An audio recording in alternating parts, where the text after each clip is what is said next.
Greetings, ladies and gentlemen. Welcome to Tribble Timewarp, and it is Season 6. It is also the 23rd of May, or at least it was when I recorded this footage, and this is game version 20.2012.2511a.13. Now, first things first, a little unnoted change in the character select screen. It's a nice little cosmetic gimmick. I mean, there's no logical reason for your character to beam off the selection screen and indeed beam off his bridge, but hey, who cares? The UI's had another little tweak as well. There is now a button on the minimap for PvE queues. Previously, of course, you had to go through the drop-down menu to get to these. Given that's a principal game element for many people, I quite like that change and approve of it. As for Yuzral, I can only assume he fell down some stairs in the brig, but let's see if there's anything new in the DOFs. And by the look of it, there isn't, except, I haven't seen that before. Cation Diplomatic Dinner.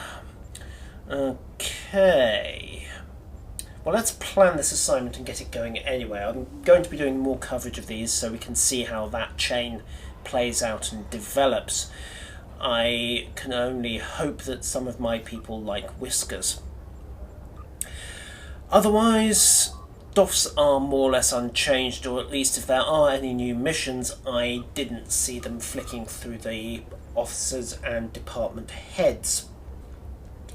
As for Tribble itself, headline feature for Season 6, of course, is the Fleet Starbase. This isn't in as yet.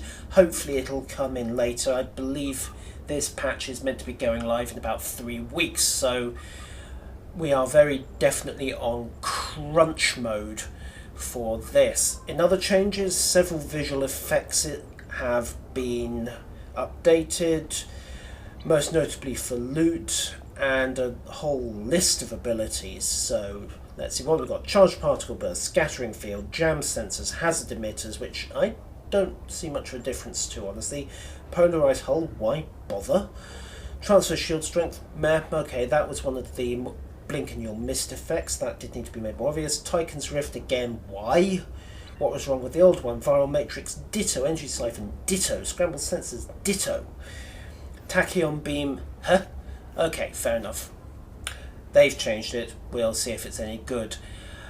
The Mirror Universe events have been merged, ladies and gentlemen. We no longer have the situation whereby you had to have an hour of dead time for one faction or the other, ditto the Academy events. This doesn't mean they're crossovers, it just means that they're hitting them at the same time. That frees up a slot in the calendar for other events. Something else that has been changed in the calendar, of course, is that the crystalline entity is no longer there. Now, I'm not clear what they intend to achieve with this change, because by taking it out of the calendar, they have also temporarily taken it out of the PvE queues, which could go one of two ways. Either this is a prelude to deleting it entirely, or it's a prelude to putting it back into the ungated, do this anytime you want selection of fleet actions. Personally, I would much rather it with the second. I actually kind of like the crystalline entity because, unlike all the other fleet actions, it's a serious challenge. You need a good plan, you need a good team, and you need to have very solid execution. This isn't like Starbase 24 or the Gorm Minefield, where you can have half the team wandering off and doing their own thing, because if you do that in Crystalline Entity, you are boned. Well and truly in for some pain. And that was just random camera bugs, so meh, who knows. Anyway, one minor viz bug that is on holodeck and is still on Tribble, unfortunately, involves the cat carrier and the asynchronous warp bubble that you get with the Mako equipment set. Now, obviously we're doing warp 12 here. Canon screamed, I know, but hey. And you can see that I've got the warp field represented. What you can't immediately see from this angle, but becomes very obvious the moment I zoom out, is that the bubble is abruptly truncated just after the thruster array.